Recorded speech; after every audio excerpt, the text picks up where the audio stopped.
로마서 6장 1절부터 11절까지를 다 함께 읽겠습니다.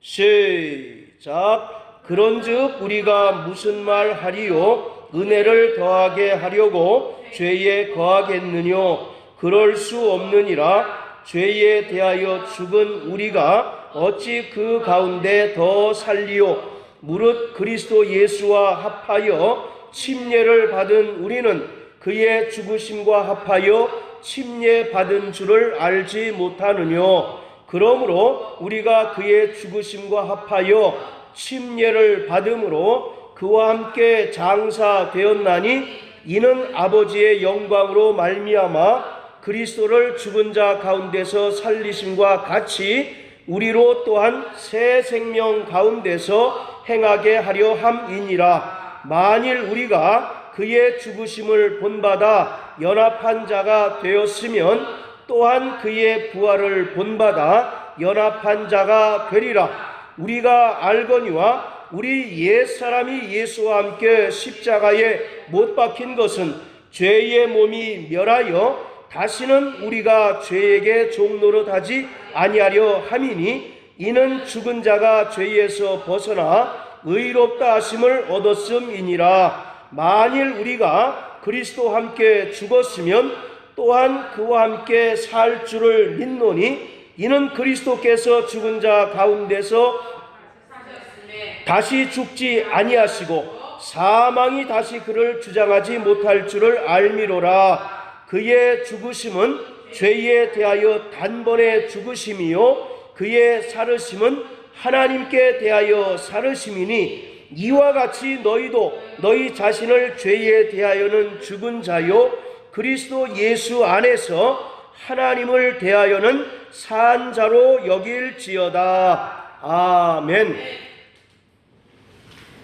믿음으로 의로워진 성도들은 죄에서 떠나 거룩하고 의로운 삶을 살아가야 합니다. 이는 성도가 예수 그리스도와 연합하여 죄에 대하여는 죽고 하나님께 대하여는 산 새로운 존재가 되었기 때문입니다. 이렇게 성도들이 거룩하고 의로운 삶을 살게 되면 영생에 이르게 되지만 다시 죄의 종노릇하고 죄에 거하게 되면 영원한 사망에 이르게 됩니다. 로마서 8장 13절에 보면 육체대로 살면 반드시 죽으려니와 영으로서 몸의 행실을 죽이면 살리라. 이와 같이 말씀하고 있습니다. 세상에는 죄가 가득합니다. 그 속에서 우리 성도들이 살아가고 있기에 죄의 영향력으로부터 자유할 수 없고 죄의 영향을 받지 않을 수 없지만 성도는 예수 안에서 죄에 대하여 죽은 자인 것을 항상 기억하고 죄와 피 흘리기까지 싸우는 자가 되어야 합니다. 성도들은 새로워진 자신의 육체를 의의 병기로 하나님께 드림으로써 비로소 의롭고 거룩하게 살아갈 수 있고 최종적으로는 영생에 이르게 됩니다. 13절에 보면 너희 몸을 너희 지체를 의의 병기로 하나님께 드리라. 이와 같이 말씀하고 있는데 우리 지체를 의의 병기로 드린다는 얘기는 죄와 싸우되 피 흘리기까지 투쟁하는 모습을 표현하고 있는 것입니다. 또 빌립보서 2장 12절에 바울은 말하기를 두렵고 떨림으로 너희 구원을 이루라. 이와 같이 말씀하고 있습니다.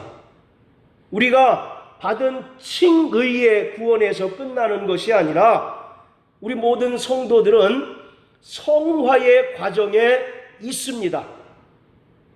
이러한 성화의 과정에서 우리는 이미 구원의 확증, 구원의 표는 얻은 자들입니다.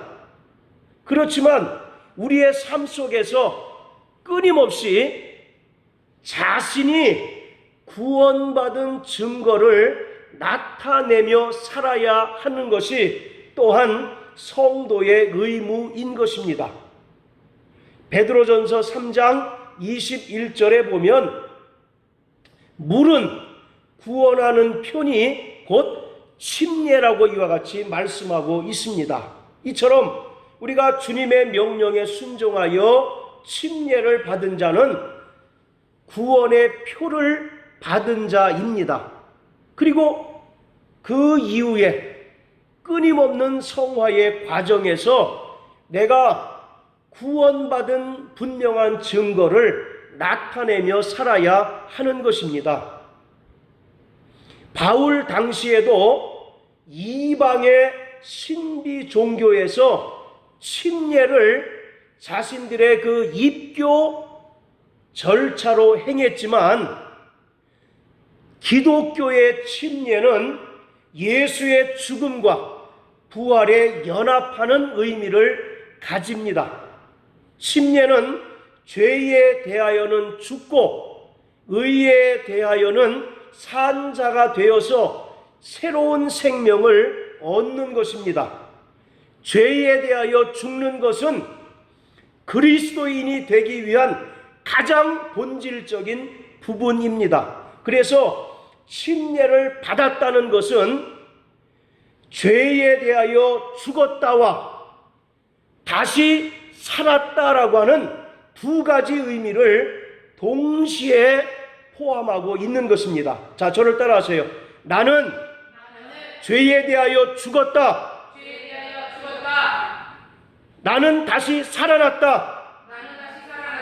이 두 가지 의미를 포함하고 있는 것이 침례인 것입니다. 자, 그렇다면 오늘 본문에서 말하고 있는 죄에 대하여 죽었다라는 이야기가 과연 어떤 의미일까를 우리가 한번 생각해 보기를 원합니다.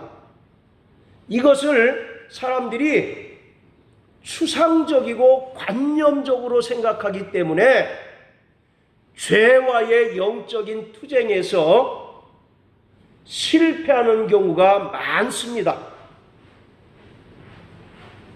오늘 바울이 말하기를 죄에 대하여 죽었다라고 하는 것은 결코 추상적이고 관념적인 존재가 아니라 우리가 실제적인 체험을 통해서 깨달아야만 되는 것이에요. 그래야만 구원에 대한 분명한 확신이 우리에게 서고 구원받은 기쁨이 우리에게 넘쳐나게 되는 것입니다. 오늘 바울은 죄에 대하여 죽었다라고 하는 표현을 세 가지로 설명하고 있는데 그 첫 번째는 무엇이냐면 예수 그리스도가 십자가에 달려 죽으실 때 사람들의 죄 역시 십자가에 매달려 죽게 되었다는 것입니다. 다시 말하면 예수 그리스도가 죄인들의 모든 죄를 대신 짊어지고 십자가에 달려 죽으셨을 때 그리스도의 죽음 안에서 모든 사람들을 죽은 자로 간주하기로 하나님께서 정하셨다라고 하는 것입니다. 자, 우리 갈라디아서 2장 20절 다 같이 한번 읽습니다.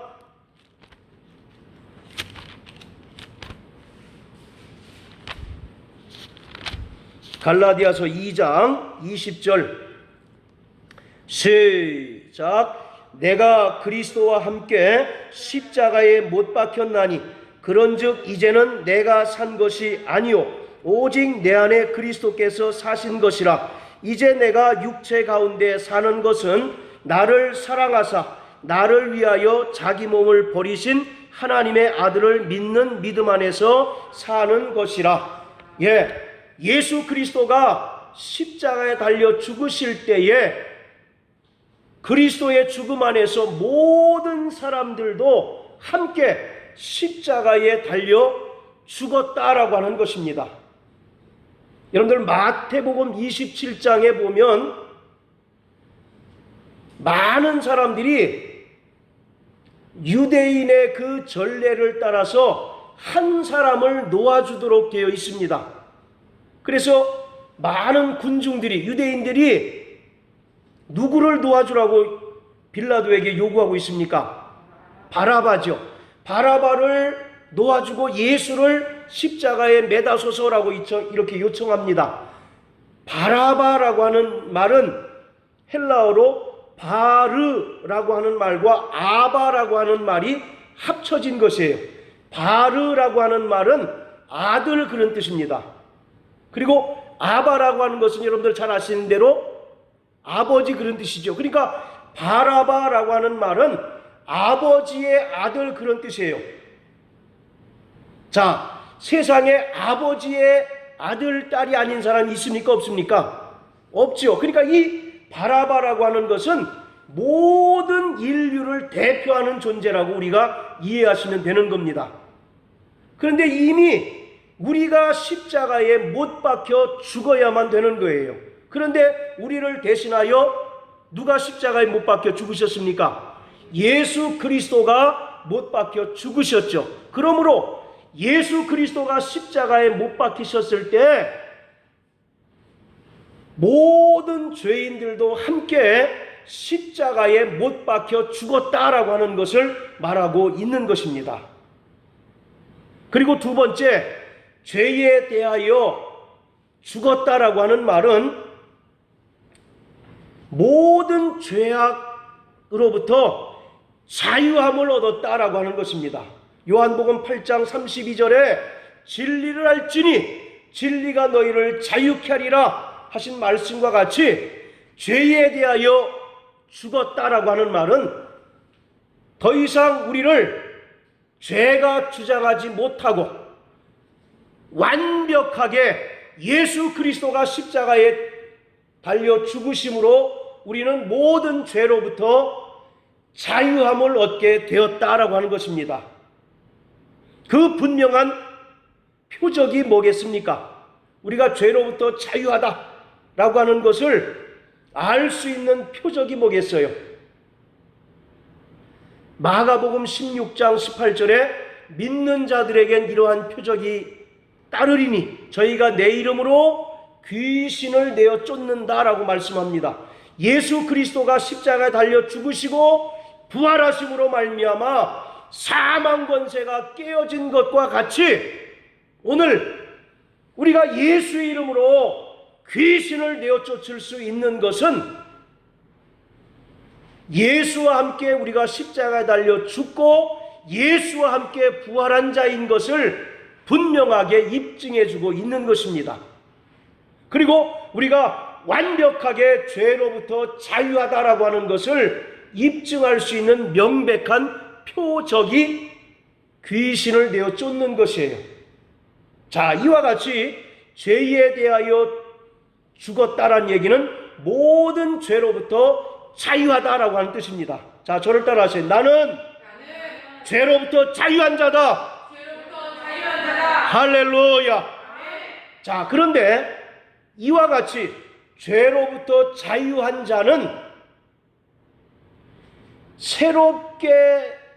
새로운 존재가 된 그 삶에 합당한 삶을 살아야 하는 겁니다. 즉 새로운 존재가 되었는데 새로운 존재로서의 적합한 삶을 살아야 할 의무가 있다라고 하는 거예요. 자, 우리 또 로마서 13장 한번 보십니다. 자, 11절부터 14절까지 다 같이 큰 소리로 시작. 또한 너희가 이 시기를 알거니와 자다가 깰 때가 벌써 되었으니 이는 이제 우리의 구원이 처음 믿을 때보다 가까웠음이니라. 밤이 깊고 낮이 가까웠으니 그러므로 우리가 어둠의 일을 벗고 빛의 갑옷을 입자. 낮에와 같이 단정히 행하고 방탕과 술 취하지 말며 음란과 호색하지 말고 쟁투와 시기하지 말고 오직 주 예수 그리스도로 옷 입고 정욕을 위하여 육신의 일을 도모하지 말라. 14절 시작. 오직 주 예수 그리스도로 옷 입고 정욕을 위하여 육신의 일을 도모하지 말라. 자, 갈라디아서 3장 한번 보십니다. 갈라디아서 3장 27절.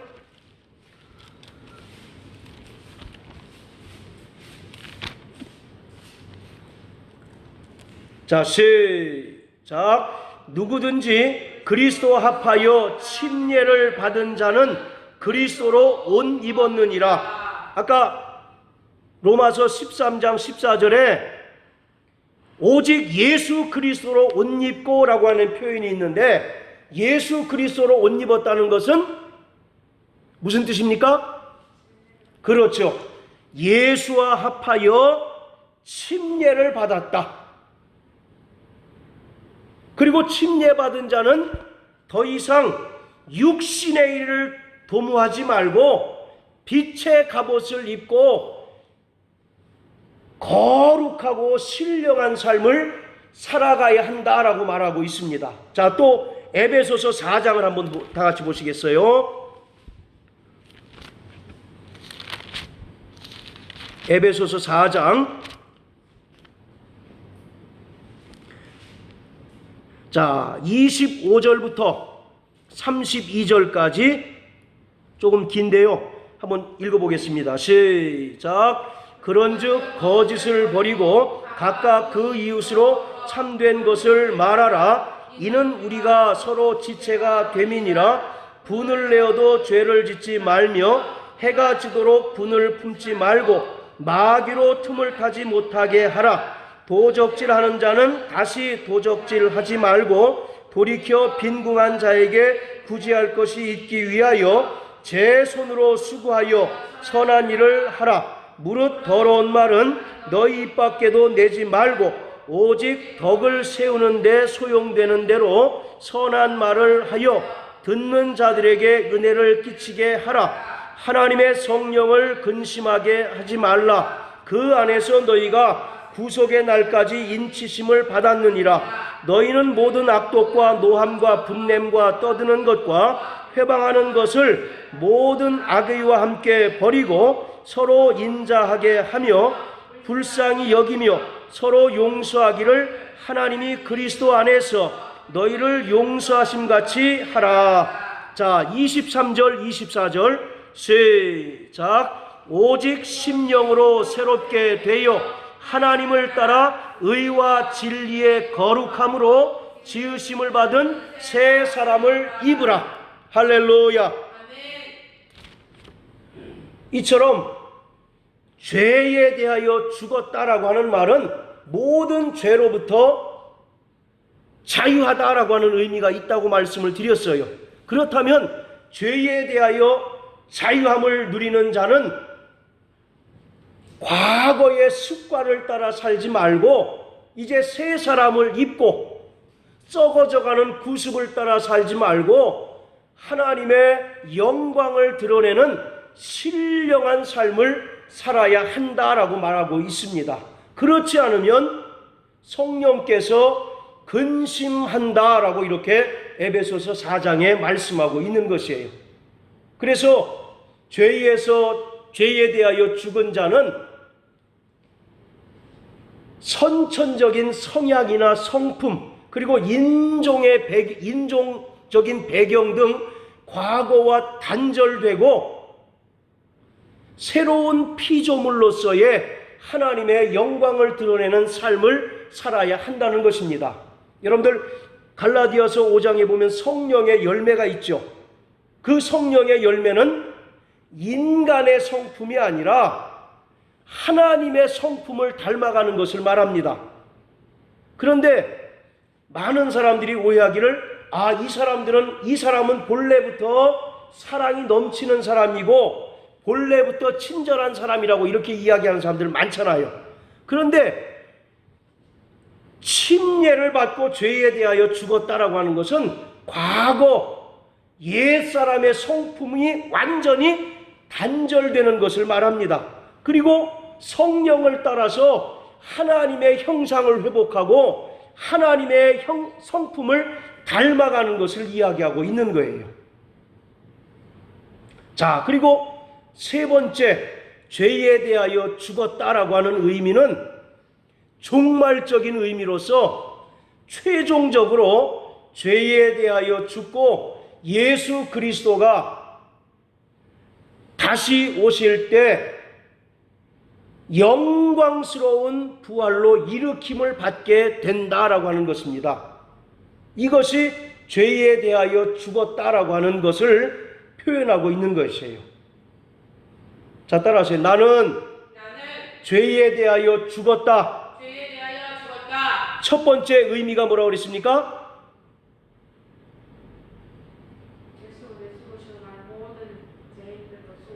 그렇죠. 내 성품, 내 죄도 함께 십자가에 못 박아 죽었다라고 말씀드렸어요. 그리고 두 번째는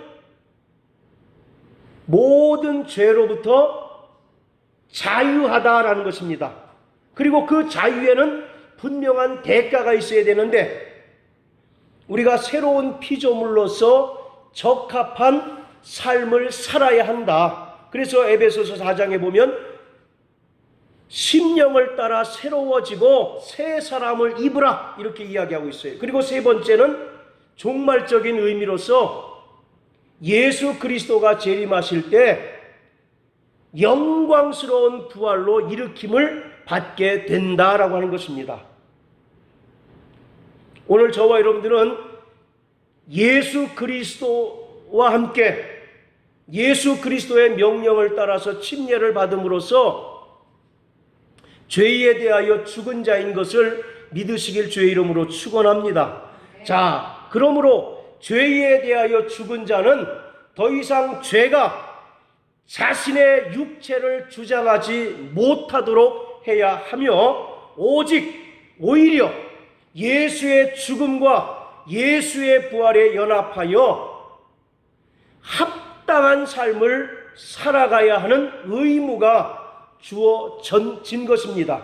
그것을 성화라고 이렇게 이야기를 하고 있는 거예요.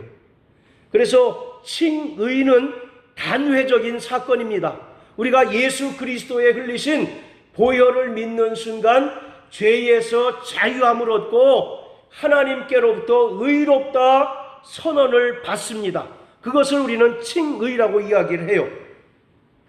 그렇다면 칭의 이후에 모든 과정을 성화라고 이와 같이 이야기합니다. 이때는 하나님의 거룩하심과 같이 거룩하고 의로운 삶을 살아가야 하는 것이죠. 그런데 성도가 아무리 거룩하고 신령하게 살려고 한다 한들 우리 안에 있는 뭐가 우리를 끊임없이 회방합니까? 그렇죠. 죄의 속성이 우리를 딴지 걸어서 하나님 뜻대로 성령의 소욕대로 살지 못하게 하는 거예요. 그러나 오늘 우리는 예수의 명령에 따라 침례받음으로 말미암아 완벽하게 죄에서 자유한 자요, 또 우리의 모든 옛사람의 본성이 십자가에 못 박혀 죽은 자인 것을 선언하고 하나님 그 은혜를 따라 죄와 싸우되 피 흘리기까지 싸워야 되는 자들입니다. 그것이 바로 성도의 삶이에요. 또 하나님께서는 이렇게 주님의 명령을 따라 침례받은 자들을 그리스도 안에서 한 몸이 되게 하셔서 교회를 이루게 하셨습니다. 그래서 침례받은 자만 성찬에 또 참여할 수 있게 되는 것입니다. 자, 우리 로마서 6장으로 돌아가서 한 절 한 절 한번 살펴보도록 하겠습니다. 자, 우리 1절 2절 다 같이 한번 읽습니다. 시작. 그런즉 우리가 무슨 말 하리요? 은혜를 더하게 하려고 죄에 거하겠느뇨? 그럴 수 없느니라. 죄에 대하여 죽은 우리가 어찌 그 가운데 더 살리요. 바울 당시에 로마 교회에 이렇게 주장하는 자들이 있었다는 것입니다. 자, 우리 로마서 3장 8절 한번 보세요.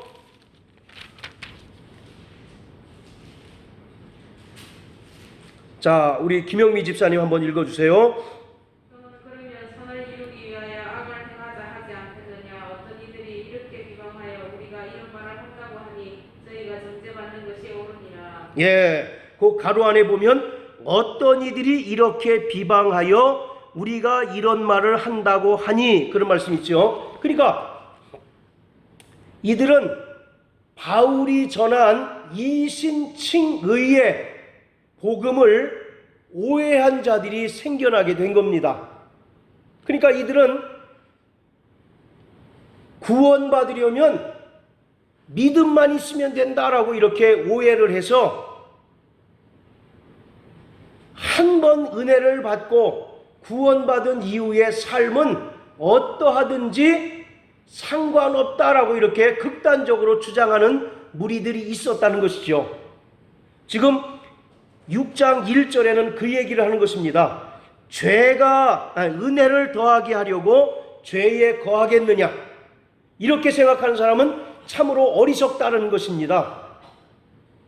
아무리 은혜가 귀하고 좋은들 은혜를 드러내기 위해서 죄를 더 지어서 되겠습니까? 안 되겠습니까? 안 되잖아요. 그런데 한 번 은혜 받고 구원받은 이후에는 그 삶이 엉망진창이어도 상관없다 라고 하는 일명 도덕 폐기론자들이 이와 같은 주장을 하고 있었다라고 하는 얘기예요. 이것은 철저하게 바울의 이신칭의의 복음을 곡해하고 오해한 데서 비롯된 겁니다. 물론 우리가 구원받는 데 있어서는 절대적으로 믿음으로 구원받죠. 그런데 바울이 믿음만 강조합니까? 믿음 이후에 그 삶이 성화의 과정을 통해서 얼마든지 거룩하고 신령한 삶을 살아야 된다라고 하는 행위 부분도 못지않게 강조하고 있어요. 그런데 이 사람들은 자꾸 믿음으로만 의로워진다, 그것이 틀린 것은 아니지만 그것을 오해해서 행위 부분에 대해서는 전혀 인정을 하지 않고 행위 부분은 간과해서 한 번 은혜 받고 구원받은 다음에는 어떻게 살아도 별 상관이 없다라고 이렇게 주장하는 사람들이 바울 당시에도 있었다는 거예요. 근데 그런 사람들이 오늘날에도 있겠습니까? 없겠습니까? 여전히 존재하고 있다. 이래서 일명 무율법주의 또는 도덕 폐기론자, 계시록에 나오는 니골라당이 딱 그러한 사람들입니다. 왜 우리가 은혜를 받고 구원받은 다음에도 더 은혜를 따라 거룩하고 신령한 삶을 살아야 될까요?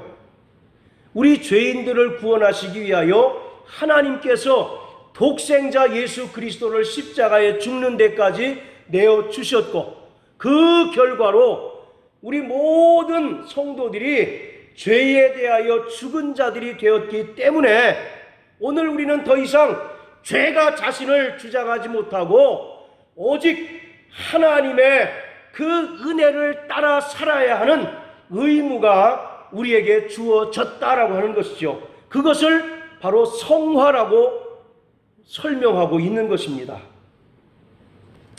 자, 그리고 3절 4절 우리 또 한번 읽어보시겠습니다.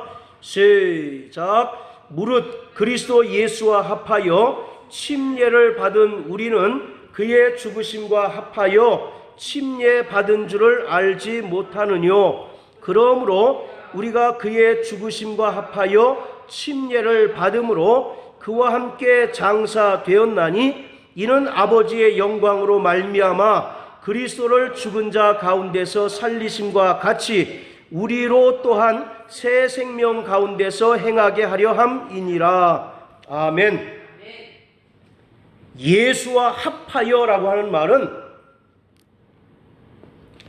예수 속으로 빠져 들어가다라고 하는 그런 뜻입니다. 5절에도 연합이라고 하는 말이 있죠. 자, 5절도 한번 읽으세요. 5절 시작. 만일 우리가 그의 죽으심을 본받아 연합한 자가 되었으면, 예, 됐습니다. 연합이라고 하는 말은 여러분들 고염나무에 감나무를 접붙이면 감나무가 되듯이 그것이 바로 연합이에요. 서로 다른 두 가지 성질의 나무가 접붙임되어서 하나 같은 성질의 나무가 되는 것, 그것이 바로 연합의 의미입니다. 요한복음 15장 5절에 보면 예수님께서 나는 포도나무요 너희는 가지니 너희가 포도나무에 붙어 있지 아니하면 열매를 맺을 수 없다라고 말씀한 것처럼 그것이 바로 완전한 연합을 설명하고 있는 것입니다. 그래서 침례라고 하는 것은 예수와의 완전한 연합을 가리키고 있어요. 그래서 예수가 십자가에 못 박혀 죽으신 것처럼 오늘 우리도 십자가에 못 박혀 죽었을 뿐만 아니라 예수 그리스도가 죽은 자 가운데서 3일 만에 부활하신 것처럼 오늘 우리도 예수의 부활에 완전히 연합하여 부활한 자가 되었다라고 하는 것입니다. 할렐루야. 그래서 침례 받고 성령으로 거듭난 자는 첫째 부활에 참여한 자들입니다. 계시록을 설명드릴 때, 계시록 강의할 때 설명을 드렸죠. 20장 5절에 보면 첫째 부활에 참여할 자다라고 말씀하고 있는데 그것이 미래적인 사건이 아니라 이미 우리는 첫째 부활에 참여한 자 되었다라고 말씀하고 있어요. 성경에 사망도 둘째 사망이 있죠. 둘째 사망이 있다는 얘기는 첫째 사망을 전제로 하는 것 아니겠습니까? 첫째 사망은 언제 죽은 겁니까? 로마서 5장의 말씀처럼 한 사람의 범죄로 인하여 죄가 세상에 들어와 사망이 왕노릇하였다라고 말씀한 것처럼 아담 안에 속한 우리 모두는 이미 죽은 자였어요. 그래서 에베소서 2장 1절에 허물과 죄로 죽었던 너희를 살리셨다라고 말씀하잖아요. 그것이 바로 첫 번째 죽음이고 둘째 죽음은 언제 죽는 겁니까? 우리 정인남 성도님, 두 번째 죽음은 지옥 불못에 던져지는 게 둘째 사망 아니에요. 그러니까 첫째 사망에서 우리가 생명을 얻는 것이 당연히 첫째 부활이 돼야 되는 거죠. 그래요, 안 그래요? 그래서 우리가 예수 그리스도를 믿고 명령을 따라 침례를 받고 성령으로 거듭난 그것이 바로 첫째 부활이다. 그러니까 우리는 첫째 부활을 미래적인 사건으로 앞으로 다가올 사건으로 고대하는 것이 아니라 이미 첫째 부활에 참여한 것입니다. 자, 그렇다면 둘째 부활이 남아있겠죠. 둘째 부활은 요한복음 5장 25절 26절의 말씀처럼 선한 일을 한 자는 생명의 부활로, 악한 일을 한 자는 심판의 부활로, 그게 바로 둘째 부활을 설명하고 있는 거예요. 따라서요. 나는 첫째 부활에 참여했습니까? 아니면 참여할 것입니까? 네, 이미 침례를 통하여 첫째 부활에 참여한 자가 되었어요. 성경도 얘기하잖아요. 침례 받은 자는 예수 부활에 연합하여 새 생명을 누린다라고 이렇게 이야기하고 있습니다.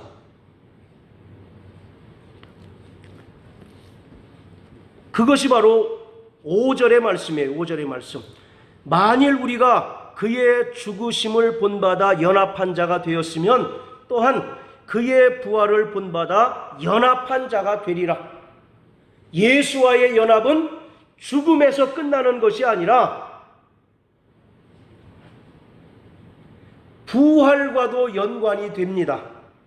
그래서 여기서 이야기하는 부활이라고 하는 것은 현재적인 부활, 그리고 장차 예수 그리스도께서 재림하실 때 우리가 신령한 몸으로 변화를 받아서 하나님의 나라에 들어가는 그 영광스러운 부활도 포함하고 있다라고 하는 것입니다.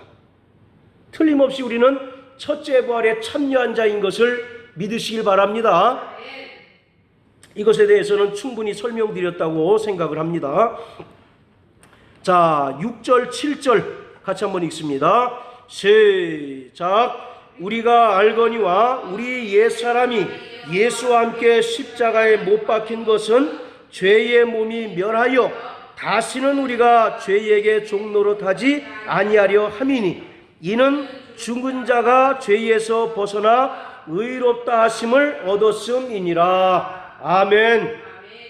성도는 믿음으로 말미암아 의로운 자가 되었기 때문에 우리의 삶 속에서 죄에 끌려다니거나 죄의 지배를 받아서는 안 된다는 것이에요. 그리고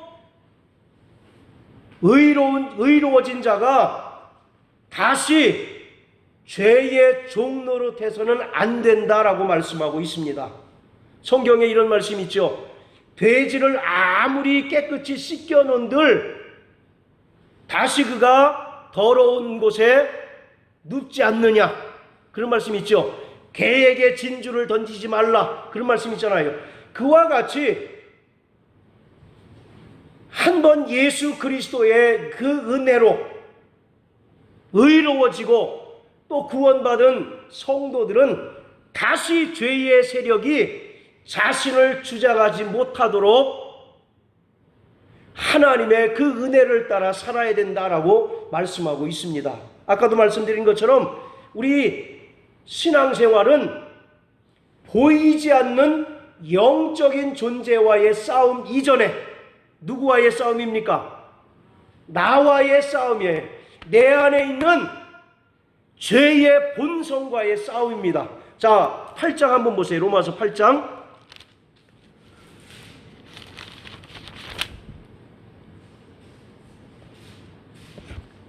자, 6절, 7절 시작. 육신의 생각은 사망이요 영의 생각은 생명과 평안이니라.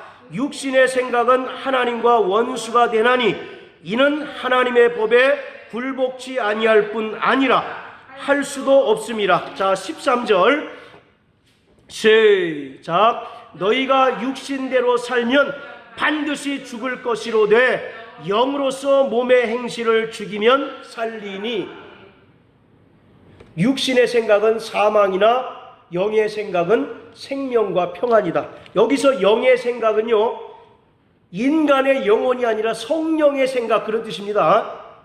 그러니까 성령께서는 우리에게 생명과 평안으로 인도하셔요. 그러나 인간의 죄의 속성은 우리를 끊임없이 하나님과 원수가 되게 하고 사망으로 인도하는 거예요. 그래서 13절에 보면 육신대로 살면 반드시 어떻게 된다고요?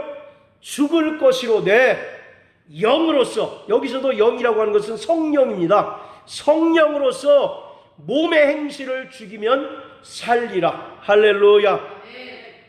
우리에게만 죄의 문제가 고민이 아니라 바울에게도 죄의 문제가 고민이었던 거예요. 그 위대한 사도 바울조차도 육체 안에 있는 죄의 속성으로 늘 고민할 수밖에 없었던 연약한 존재였다는 것이죠. 그가 유럽 전역에 가서 복음을 전하고 놀라운 능력을 행할 때 사람들이 바울에게 뭐라고 생각했겠습니까? 아, 저 위대한 바울은 우리와 달라서 죄에 대하여 정말 이긴 자라고 생각할 수 있을 거 아니겠습니까? 그러나 바울 스스로도 알아요. 자기도 여전히 연약한 존재일 수밖에 없다는 것. 그래서 다른 사람은 구원시키고 다른 사람은 복음으로 변화시키는 놀라운 능력을 행하지만 정작 자기 자신은 남들에게 말할 수 없는 그 죄로 인한 고민이 늘 존재하고 있었다는 거죠. 그 고민이 로마서 7장에 나오지 않습니까? 오호라 나는 곤고한 자로다. 누가 이 사망의 법에서 나를 건져내랴. 그러므로 죄와 싸워서 이길 수 있는 유일한 방법은 성령의 인도함을 받는 방법밖에 없어요. 육신의 생각은 사망이나 영의 생각은 생명과 평안이라. 육신의 생각은 하나님과 원수가 되며 하나님께 굴복하지 않는다라고 말씀하고 계셔요. 그러나 성령은 하나님의 뜻을 아시지요. 그래서 하나님의 뜻대로 우리를 인도하시는 것입니다. 날마다 성령 충만하고 성령의 인도하심을 받아서 죄와 싸워 이기는 저와 여러분들 되시기를 주의 이름으로 축원합니다. 자, 다시 6장으로 돌아가서요. 자, 8절 9절. 만일 우리가 그리스도와 함께 죽었으면 또한 그와 함께 살 줄을 믿노니 이는 그리스도께서 죽은 자 가운데서 사셨음에 다시 죽지 아니하시고 사망이 다시 그를 주장하지 못할 줄을 알미로라. 만일이라고 하는 가정법을 씀으로써 우리가 그리스도와 함께 완전하게 철저히 죽은 자인 것을 강조하고 있습니다. 그리고 죄에 대하여 죽은 자는 9절에 뭐라고 기록하냐면 다시 죄가 그를 주장하지 못할 줄을 알미라. 할렐루야. 그래서 죄에 대하여 죽은 자는 죄가 다시 자신을 주장하지 못하도록 자신의 육체를 하나님께 의의 병기로 드려야 합니다. 자, 13절 한번 읽으세요. 13절. 6장 13절 시작. 또한 너희 지체를 불의의 병기로 죄에게 드리지 말고 오직 너희 자신을 죽은 자 가운데서 다시 산 자같이 하나님께 드리며 너희 지체를 의의 병기로 하나님께 드리라. 자, 보세요. 너희 지체를 불의의 병기로 드리지 말고 의의 병기로 하나님께 드리라. 불의의 병기와 의의 병기가 뭐겠습니까? 무엇을 의미하겠습니까? 불의의 병기는 죄가 그 육체를 주장하는 상태를 불의의 병기로 드리는 것을 얘기를 하고 있어요. 반면에 의의 병기로 드리라는 것은 내 안에 있는 육체의 속성, 죄의 속성들과 끊임없이 히브리서 12장 4절의 말씀처럼 죄와 싸우되 뭐하기까지?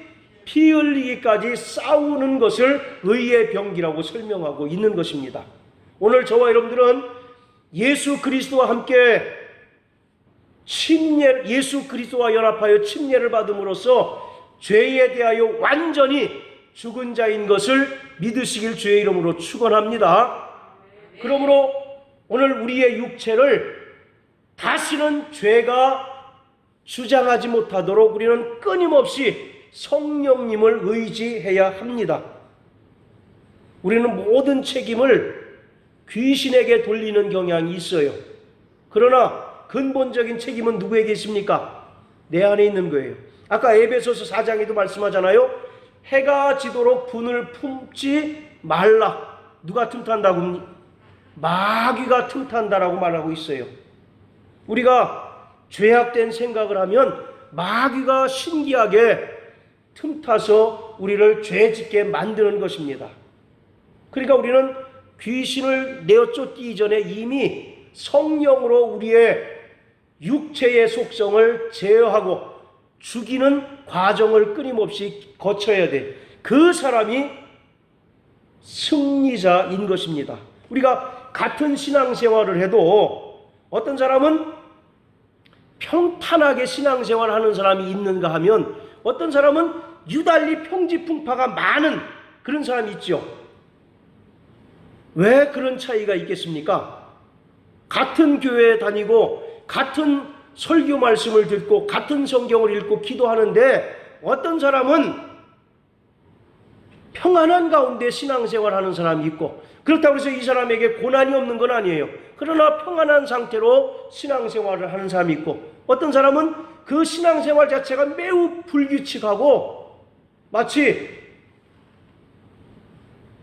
뭡니까 이게? 줄 이렇게 그 위에 올라가는 걸 뭐라 그러죠? 이쪽에 저쪽 건너가는 거. 줄타기 하는 것처럼 아슬아슬한 사람이 있죠. 우리 보기에도 굉장히 아슬아슬한 사람 있잖아요. 왜 그런 차이가 있을까?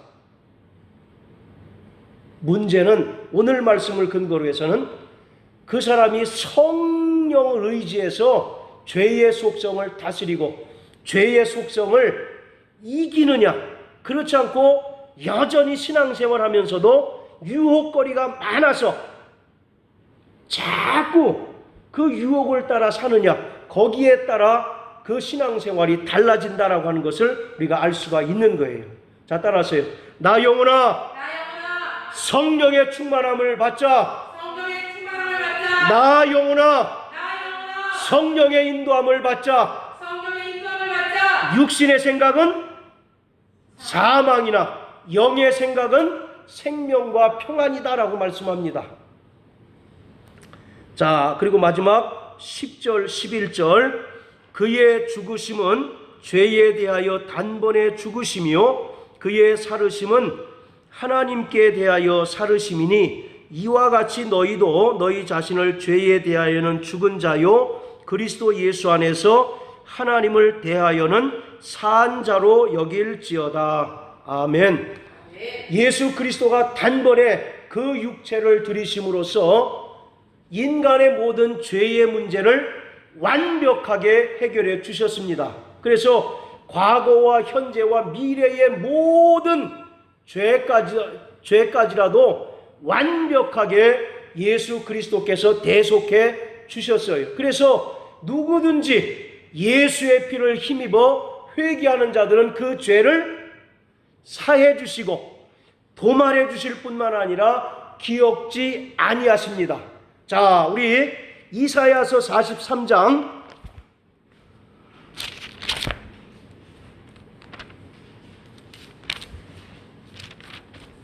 25절 시작. 나 곧 나는 나를 위하여 내 허물을 도말하는 자니 내 죄를 기억지 아니하리라. 할렐루야.